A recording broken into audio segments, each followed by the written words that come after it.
Hello everyone, welcome to Hindi Shiksha. हम previous class में जयशंकर प्रसाद जी के परिचय और उनके रचनाएं के बारे में डिस्कस कर रहे थे। अब हम जयशंकर प्रसाद जी के प्रमुख कहानी संग्रह आकाशदीप के अंतर्गत जो आकाशदीप कहानी है, आकाशदीप कहानी के बारे में डिस्कस करेंगे। मैं प्रीवियस क्लास में ऑलरेडी बता चुकी हूँ कि आकाशदीप कहानी संग्रह 1928 ईस्वी में प्रकाशित हुआ था।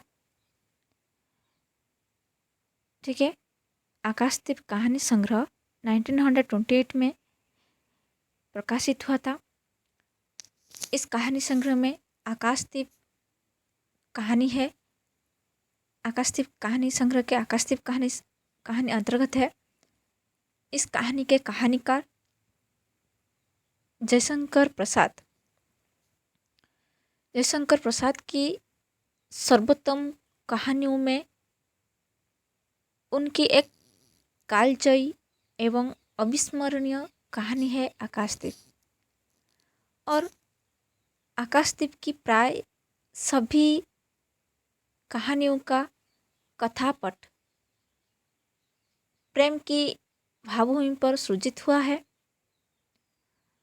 तो ये आकाशदीप कहानी को लेकर डॉक्टर गोपाल राय ने लिखा है कि आकाशदीप की कहानियों का परिवेश अपने समय का यथार्थ न होकर इतिहास है और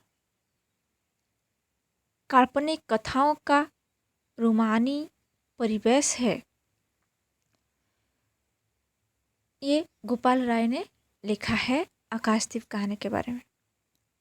आकाशदीप एक विशुद्ध रोमांटिक भावभूत की अनूठी कहानी है जिसमें प्रेम और घृणा का अद्भुत अंतर्द्वंद चित्रित हुआ है।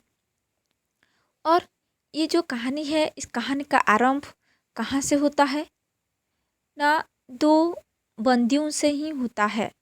दो बंदियों के संवादों में से ही होता है।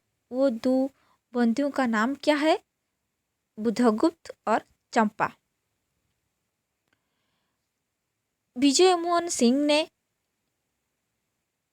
आकाशदीप को संवादों से कहानी की शुरुआत की पहली कहानी माना है विजय मोहन सिंह ने। महाजलपुत से संबंध एक नाव पर बंदी बुधगुप्त और चंपा के बीच प्रेम का अंकुरण होता है। नायिका चंपा को कुछ समय बाद एहसास होता है कि वो अनजाने में अपने व्यापारी पिता के हत्यारे जरदस्यु से प्रेम करने लगी है। वो उसे मारकर अपने पिता की हत्या का बदला लेना चाहती है, किंतु उसके अंतस में भीषण अंतर्द्वंद मच उठता है। चंपा के अंतर में भीषण अंतर्द्वंद मच उठता है। वो बुधगुप्त से रोते हुए कहती है कि मैं तुम्हें घृणा करती हूँ, फिर भी तुम्हारे लिए मर सकती हूँ।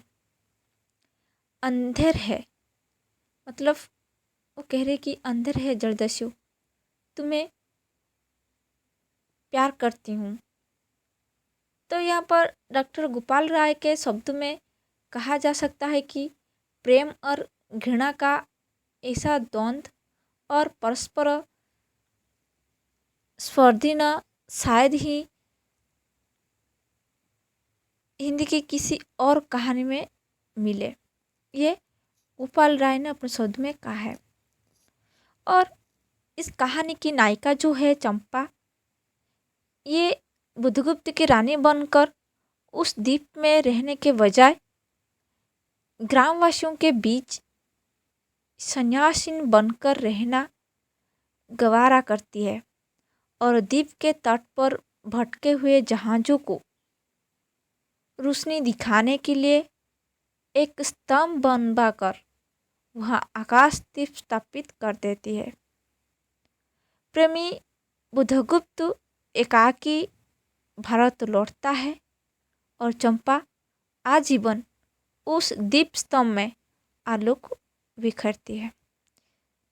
और ये जो आकाशदीप है ये ऐतिहासिक वातावरण पर आधारित कहानी है। इसमें 5 वर्ष की घटनाओं को उपस्थित किया गया है। इस अवधि की प्रमुख घटनाएं जो है वो क्या है? चंपा और बुधगुप्त की बंदी। मतलब इस कहानी में जो प्रमुख घटनाएं देखने को मिलती है वो क्या है? चंपा और बुधगुप्त का बंदी जीवन से मुक्त होना और चंपाद्वीप में दोनों का साथ साथ निवास, चंपा का द्वंद्व, बुधगुप्त की स्वदेश वापसी, चंपा का एकाकी वास और दीप स्तंभ का निर्माण तथा एक दिन उस द्वीप का जलमग्न हो जाना। ये इस कहानी का प्रमुख घटना है। आकाशदीप कहानी का प्रमुख घटना ये है। और बंदियों का बंधन मुक्त होना ये इस कथा की बीज है। चंपा का द्वीप में रहना तथा उसके अंतर्द्वंद को विकास के रूप में ये देखा जा सकता है। और बुद्धदेव का स्वदेश प्रस्थान क्या होता है? फलग्रम होता है।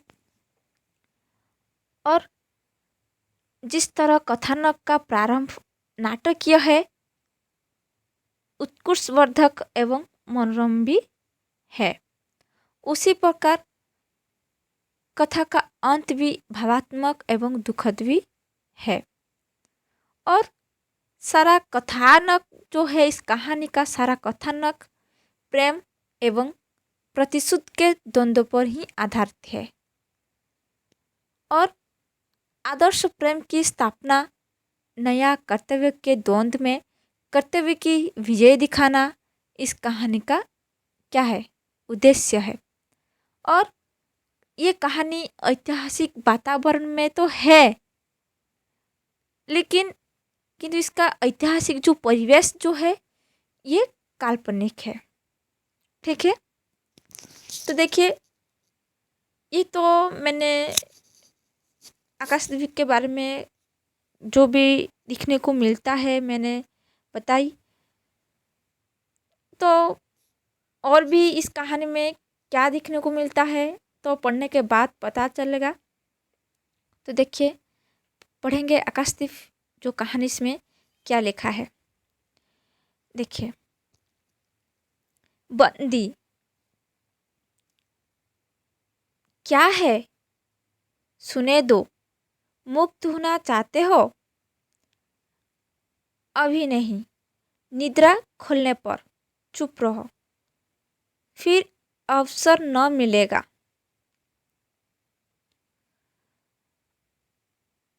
बड़ी शीत है, कहीं से एक कंबल डालकर कोई शीत से मुक्त करता। आंधी की संभावना है, यही अवसर है। आज मेरे बंधन शिथिल है, तो क्या तुम भी बंदी हो? हाँ, धीरे बोलो, इस नाव पर केवल 10 नाविक और प्रहरी है। सब मिल जाएगा। पूत से संबंध रज्जु काट सकोगे? हाँ। तो समुद्र में हिलोरें उठने लगी। दोनों बंदी आपस में टकराने लगे। पहले बंदी ने अपने को स्वतंत्र कर लिया, दूसरे का बंधन खुलने का प्रयत्न करने लगा। लहरों के धक्के एक दूसरे को स्पर्श से पुलकित कर रहे थे। मुक्ति की आशा, स्नेह का असंभावित आलिंगन है। दोनों ही अंधकार से मुक्त हो गए। दूसरे बंदी ने हर्ष हर्ष तिरक से उसको गले से लगा लिया। सहसा उस बंदी ने कहा, यह क्या, तुम स्त्री हो? क्या स्त्री होना कोई पाप है? अपने को अलग करते हुए स्त्री ने ये कहा कि स्त्री होना कोई पाप है? शस्त्र कहाँ है? तुम्हारा नाम? चंपा।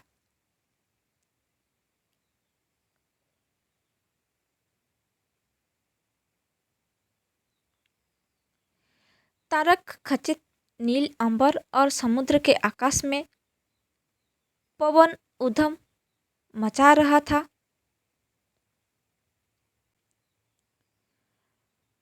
अंधकार से मिलकर पवन दुष्ट से हो रहा था। समुद्र में आंदोलन था। नौका लहर में विकल थी। स्त्री सतर्कता से लूढ़ करने लगी। एक मतवाले नाविक के शरीर से टकराती हुई सावधानी से उसका कृपाण निकालकर फिर लुढ़कते हुए बंदी के समीप पहुंच गई। सहसा पुत के पथ प्रदर्शक ने चिल्लाकर कहा, आंधी! आपत्ति सूचक तूर्य बजने लगा।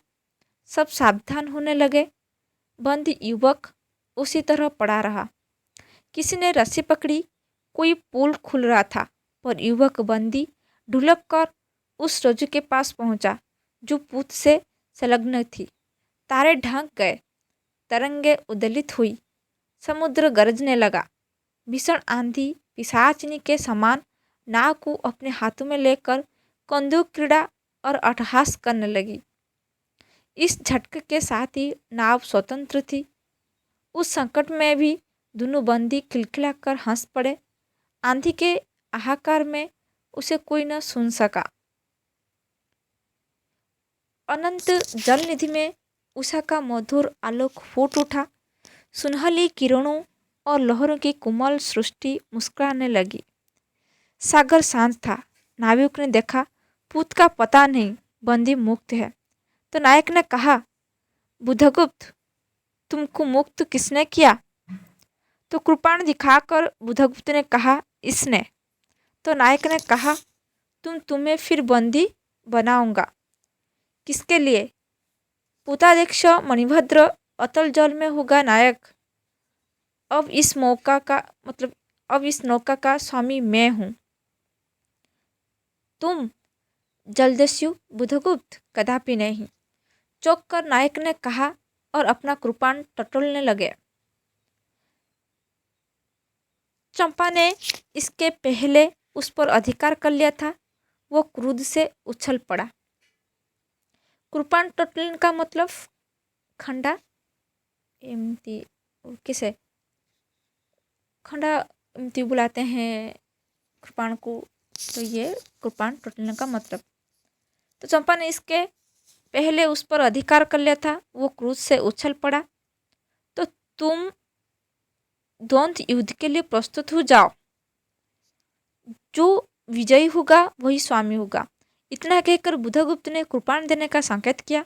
चंपा ने कृपाण नायक के हाथ में दे दिया। भीषण घात प्रतिघात आरंभ हुआ। दोनों कुशल, दोनों त्वरित गति वाले थे। बड़ी निपुणता से बुधगुप्त ने अपना कृपाण दांतों से पकड़कर अपने दोनों हाथ स्वतंत्र कर लिया। चंपा भय और विस्मय से देखने लगी। नाविक प्रसन्न हो गए। परंतु बुधगुप्त ने लाघव से नायक का कृपाण वाला हाथ पकड़ लिया और विकट अहंकार से दूसरा हाथ कटी में डाल उसे गिरा दिया। दूसरे ही क्षण प्रभात की किरणों में बुधगुप्त का विजय कृपाण उसके हाथों में चमक उठा। नायक की कातर आंखें प्राण भिक्षा मांगने लगी। बुधगुप्त ने कहा, बोलो, अब स्वीकार है कि नहीं? मैं अनुचर हूँ। वरुण देव की शपथ, मैं विश्वासघात नहीं करूँगा।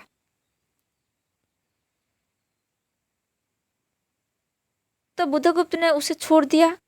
चंपा ने युवक जलदस्यु के समीप आकर उसके क्षतों को अपनी स्निग्ध दृष्टि और कोमल करों से वेदनाविहीन कर दिया। बुद्धगुप्त के सुसंगठित शरीर पर रक्त बिंदु विजय तिलक कर रहे थे। विषम लेकर बुद्धगुप्त ने पूछा, हम लोग कहाँ होंगे? तो वाली द्वीप से बहुत दूर, संभवतः एक नवीन द्वीप के पास, जिसमें अभी हम लोगों का बहुत कम आना जाना होता है। तो सिंघल के वणिकों का वहाँ प्राधान्य है। कितने दिनों में हम लोग वहाँ पहुँच जाएंगे? अनुकूल पवन मिलने पर 2 दिन में। तब तक के लिए खाद्य का अभाव न होगा।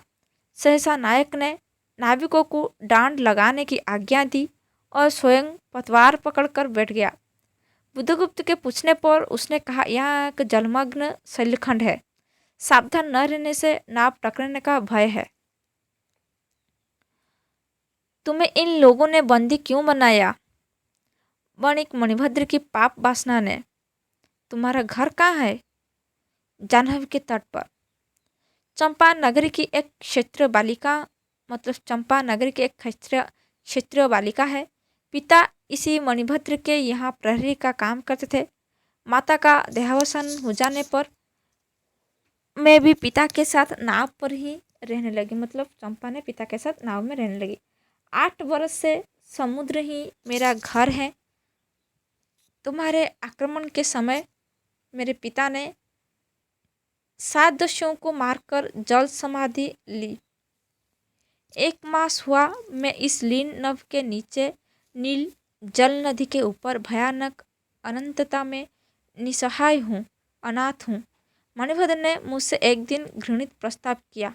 मैंने उसे गालियाँ सुनाई। उसी दिन से बंदी बना दी गई। चंपा रूह से जल रही थी।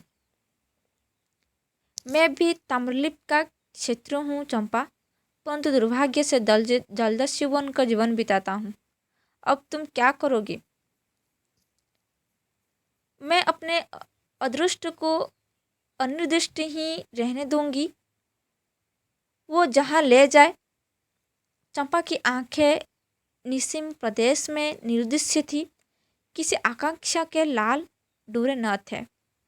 धवल उपांगों में बालकों के सदृश विश्वास था। हत्या व्यवसायी दस्यु भी उसे देखकर कांप गया। उसके मन में एक संभ्रमपूर्ण श्रद्धा यौवन की पहली लहरों को जगाने लगा। समुद्र वृक्ष पर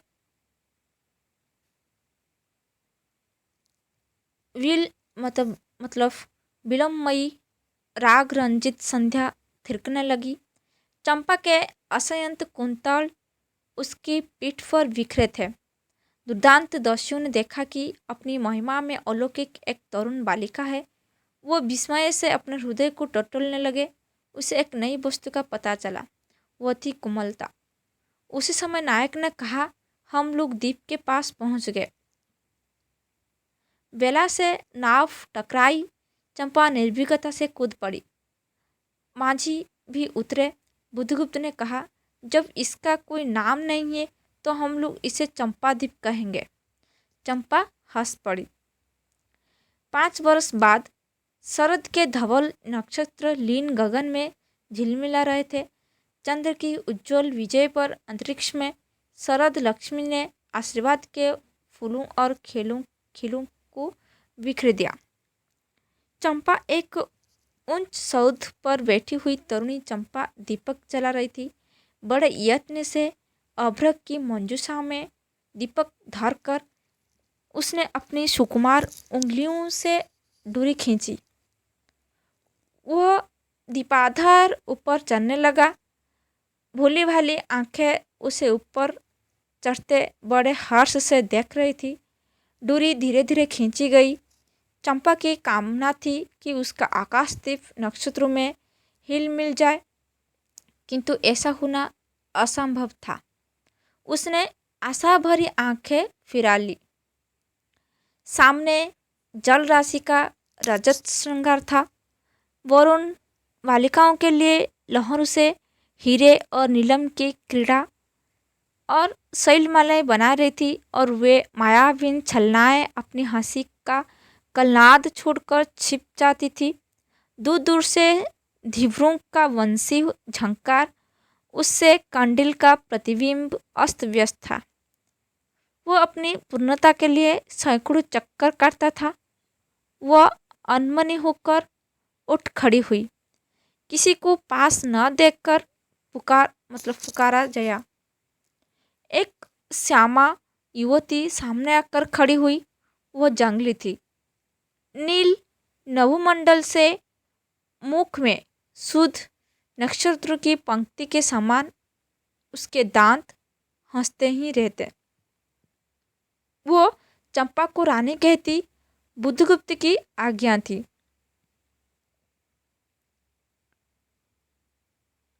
महानाविक कब तक आएंगे? बाहर पूछो तो, चंपा ने कहा। जया चली गई। दुरागत पवन चंपा के अंचल में विश्राम लेना चाहता था। उसके हृदय में गुदगुदी हो रही थी। आज न जाने क्यों वो बेसुध थी। एक दीर्घकाय दृढ़ पुरुष ने उसकी पीठ पर हाथ रखकर चमत्कृत कर दिया। उसने फिर कर कहा, बुद्धगुप्त, बावली हो क्या? यहाँ बैठी हुई तभी तक दीप जला रही हो। तुम्हें यह काम करना है? हंसी आती है। तुम किसको दीप जलाकर पथ दिखलाना चाहती हो? उसको जिसको तुमने भगवान मान लिया है। हाँ, वो भी कभी भटकते हैं, भूलते हैं। नहीं तो बुद्धगुप्त को इतना ऐश्वर्य क्यों देते हैं? तो बुरा क्या हुआ? इस द्वीप की अधीश्वर चंपा रानी है। मुझे इस बंदीगृह से अब तो वाली, जावा और सुमात्रा का वाणिज्य केवल तुम्हारे ही अधिकार है महानाविक। परंतु मुझे उन दिनों की स्मृति सुहावनी लगती है जब तुम्हारे पास एक ही नाव थी और चंपा के उपकूल में पुष्प लाद कर हम लोग सुखी जीवन बिताते थे। इस जल में अगणित बार हम लोगों की तरी आलोकमय प्रभात में तरिकाओं की मधुर ज्योति में थिरकती थी। बुद्धगुप्त उस विजय अनंत में जब माझी सो जाते थे, दीपक बुझ जाते थे, हम तुम परिश्रम से थक कर पालों में शरीर लपेटकर एक दूसरे का मुंह क्यों देखते थे? वह नक्षत्रों की मधुर छाया। तू चंपा, अब उसे भी अच्छे ढंग से हम लोग विचार सकते हैं। तुम मेरी प्राणदात्री हो, मेरी सर्वस्व हो। नहीं नहीं, तुमने दस्युवृत्ति छोड़ दी, परंतु हृदय वैसा ही अकरुण, शत्रुष्ण और ज्वलनशील है। तुम भगवान के नाम पर हंसी उड़ाते हो, मेरे आकाशदीप पर व्यंग कर रहे हो। नाविक, उस प्रचंड आंधी में प्रकाश की एक एक किरण के लिए हम लोग कितने व्याकुल थे। मुझे स्मरण है, जब मैं छोटी थी, मेरे पिता नौकरी पर समुद्र से जाते थे। मेरी माता मिट्टी का दीपक बांस की पिटारी में भागीरथी के तट पर बांस के साथ ऊंचे टांग देती थी। उस समय वो प्रार्थना करती, भगवान, मेरे पथभ्रष्ट नाविक को अंधकार में ठीक पथ पर ले चलना। और जब मेरे पिता वर्षों बाद घर लौटते तो कहते, स्वाधी, तेरी प्रार्थना से भगवान ने भयानक संकटों में मेरी रक्षा की है। वह गदगद हो जाती। मेरी माँ, नाविक, वो उसी की ही पुण्य स्मृति है। मेरे पिता, वीर पिता की मृत्यु के निष्ठुर कारण जल्दी से हट जाओ। सहसा चंपा का मुख क्रोध से भीषण होकर रंग बदलने लगा। महानाविक ने कभी यह रूप न देखा था। वो ठठाक कर हंस पड़ा। यह क्या चंपा, तुम अस्वस्थ हो जाओगी, सो रहो, कहता हुआ चला गया। चंपा मुट्ठी बांधे उन्मादिनी सी घूमती रही। निर्जन समुद्र के उपकूल में बेला से टकरा कर लहरें बिखर जाती थी। पश्चिम का पथिक थक गया था। उसका मुख पीला पड़ गया। अपनी शांत गंभीर हलचल में जलनिधि विचार में निमग्न था। वो जैसे प्रकाश की उन्मीलित किरणों से विरक्त था। चंपा और जया धीरे धीरे उस तट पर आकर खड़ी हो गई। तरंग से उड़ते हुए पवन ने उनके बसन को अस्त व्यस्त कर दिया। जया के संकेत से एक छोटी सी नौका आई। दोनों के उस पर बैठते ही नाविक उतर गया। जया नाव रखने लगी। चंपा मुग्ध सी समुद्र के उदास वातावरण में अपने को मिश्रित कर देना चाहती थी। इतना जल, इतनी शीतलता, हृदय की प्यास न बुझी। पी सकूंगी नहीं तो जैसे बेला से चूट खाकर सिंधु चिल्ला उठता है, उसी के समान रुदन करो, या जलते हुए स्वर्ण गुलक सदृश अनंत जल में डूबकर बुझ जाऊं। चंपा के देखते देखते पीड़ा और ज्वलन से आरक्त बिंब धीरे धीरे सिंधु में चौथाई आधा फिर संपूर्ण विलीन हो गया। एक दीर्घ विश्वास लेकर चंपा ने मुंह फेर लिया। देखा तो महानाविक का वज्रा उसके पास है। बुधगुप्त ने झुककर हाथ बढ़ाया। चंपा उसके सहारे वज्रे पर चढ़ गई। दोनों पास पास बैठे गए। इतनी छोटी नाव पर इधर घूमना ठीक नहीं। पास ही वो जलमग्न शैलखंड है, कहीं नाव टकरा जाती या ऊपर चढ़ जाती तो। चंपा, हाँ चंपा, तुम कितने निर्दयी हो।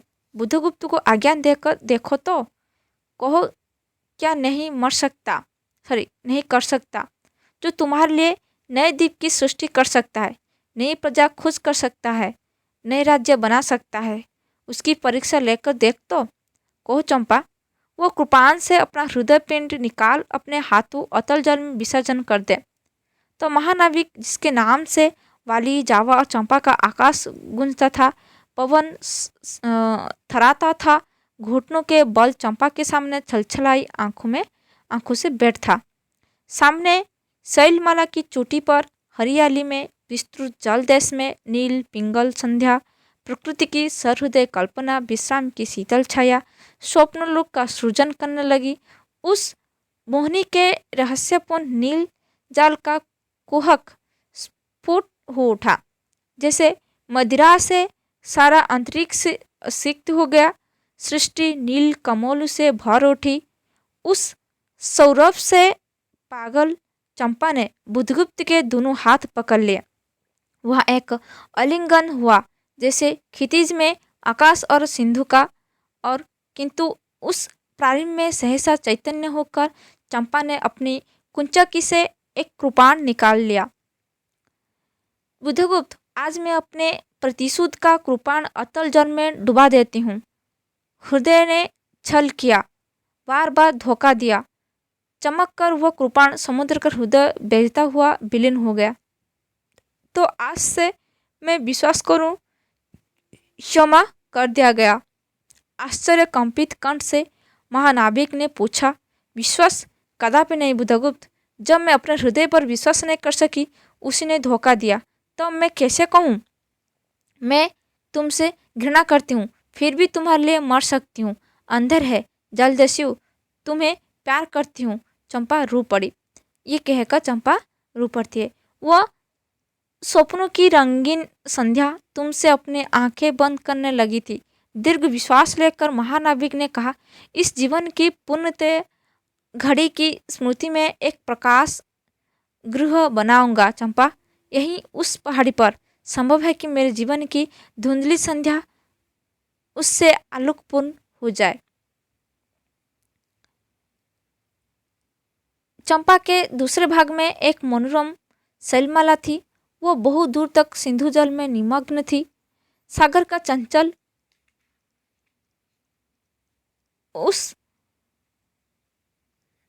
सागर का चंचल जल उस पर उछलता हुआ उसे छिपाया था। आज उसी शैलमाला पर चंपा के आदि निवासियों का समारोह था।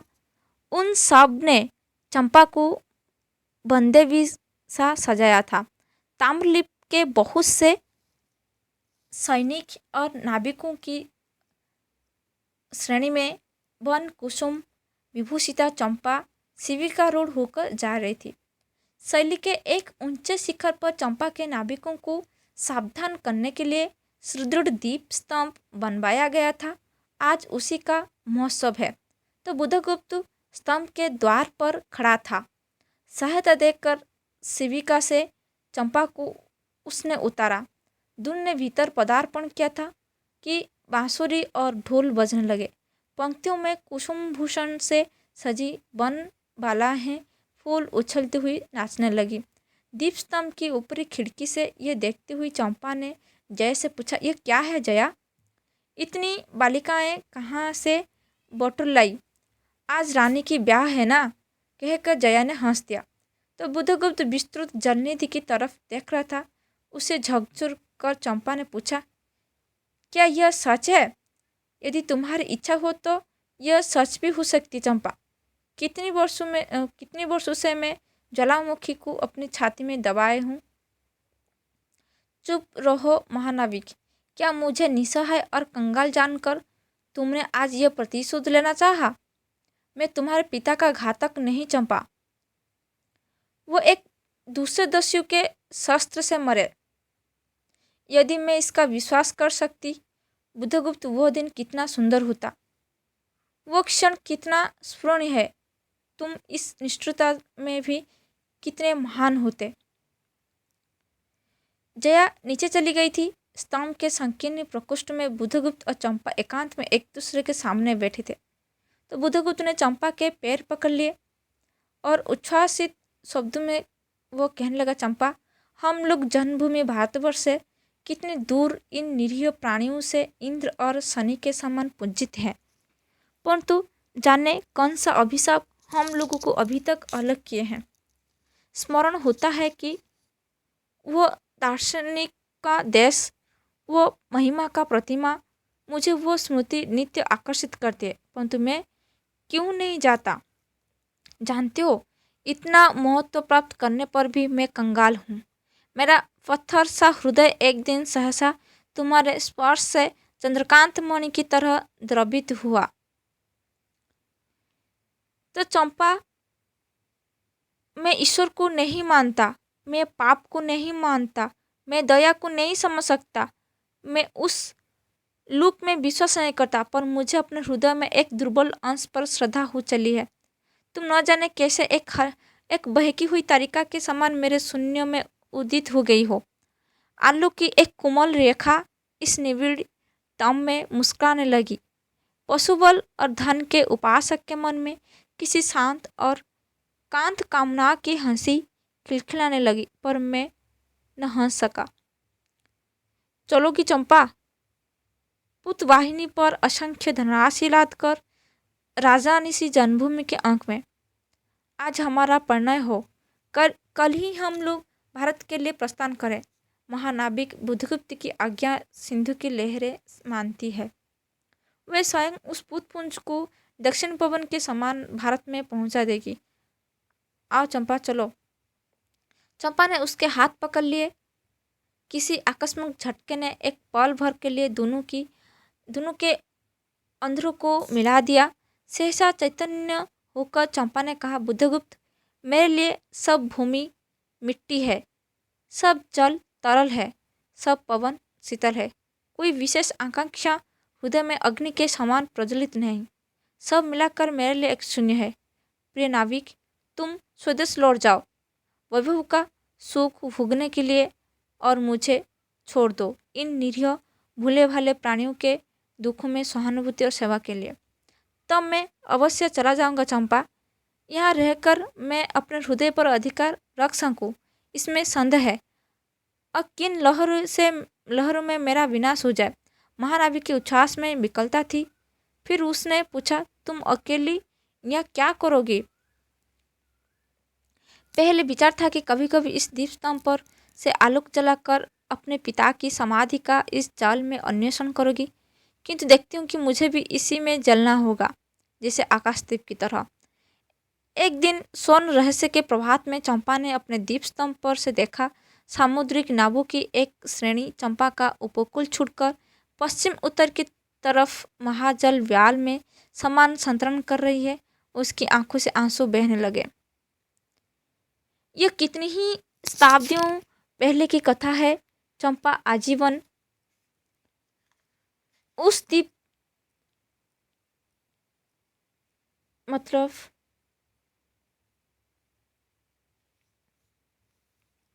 ये कितनी ही शताब्दियों की पहले की कथा है। चंपा आजीवन उस दीप स्तंभ के आलोक को जलाती रही,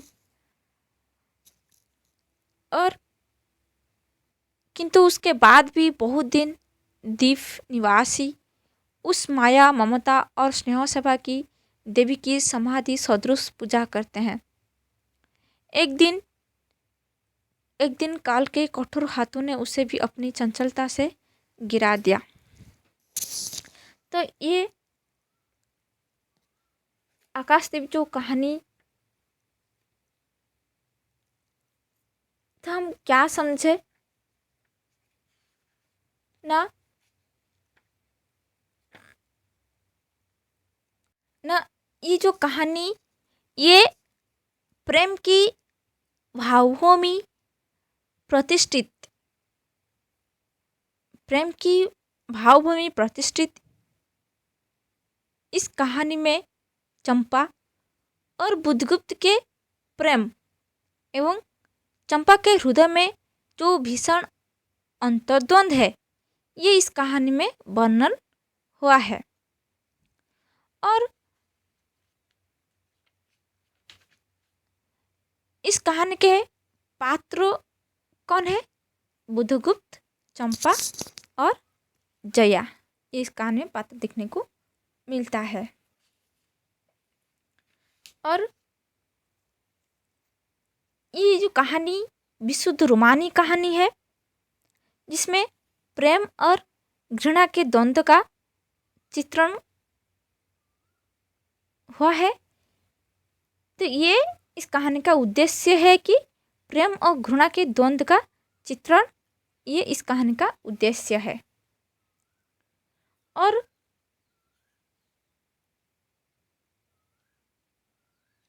ये कहानी आकाशदीप जो कहानी है, ये वर्णनात्मक शैली कहानी है। ठीक है। तो और इस कहानी में हम जो अभी ये कहानी जो पढ़े,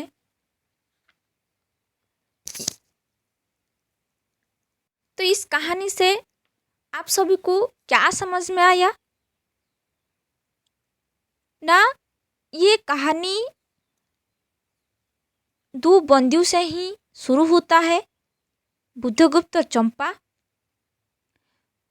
ये दोनों बंदियों के संवादों से ही ये कहानी शुरू होता है। और ये जो कहानी है, इसमें नायिका जो चंपा, मतलब नायिका चंपा को कुछ समय बाद एहसास होता है कि वो अनजाने में अपने व्यापारी पिता के हत्यारे जलदस्यु से प्रेम करने लगी है। वो उसे मारकर अपने पिता का, मतलब पिता की हत्या का बदला लेना चाहती है, किंतु उसके मतलब अंतर में जो भीषण अंतर्द्वंद हुए वो मचा उठता है। और वो बुद्धगुप्त से रोते हुए वो कहती है कि मैं तुम्हें घृणा करती हूँ, फिर भी तुम्हारे लिए मर सकती हूँ। तो ये और अंधेर है जलदस्यु, तुम्हें प्यार करती हूँ, ये बात चंपा बुद्धगुप्त को कहती है। और आकाशदीप की जो नायिका चंपा, ये जलदस्यु बुद्धगुप्त के रानी बनकर उस द्वीप में रहने की बजाय वो क्या करती है ना, ग्रामवासियों के बीच सन्यासिनी बनकर रहना गवारा करती है और मतलब पसंद करती है। और द्वीप के तट पर भटके हुए जहाज़ों को रोशनी दिखाने के लिए एक स्तंभ बनवा कर वहाँ आकाशदीप स्थापित कर देती है। कौन? चंपा। तो और प्रेमी बुद्धगुप्त एकाकी क्या करती है, भारत लौट जाता है और चंपा आजीवन उस दीप स्तंभ में आलोक बिखरने लगती है। ठीक है। तो ये था आकाशदीप की कहानी के बारे में। तो हम नेक्स्ट क्लास में आकाशदीप कहानी के सारांश के बारे में, कथावस्तु के बारे में, पात्र परिचय के बारे में डिस्कस करेंगे। ठीक है। तो कैसे लगा ये कहानी, कमेंट बॉक्स में कमेंट कीजिए। यदि मेरी क्लास आप सभी को अच्छी लग रही है तो लाइक कीजिए और ज़्यादा से ज़्यादा शेयर कीजिए। और यदि मेरे चैनल में नए आए हैं तो सब्सक्राइब कीजिए और बेल आइकन को प्रेस कीजिए ताकि मेरी सारी क्लास आप सभी को नोटिफिकेशन मिल जाएगी। ठीक है, thank you very much for watching this video.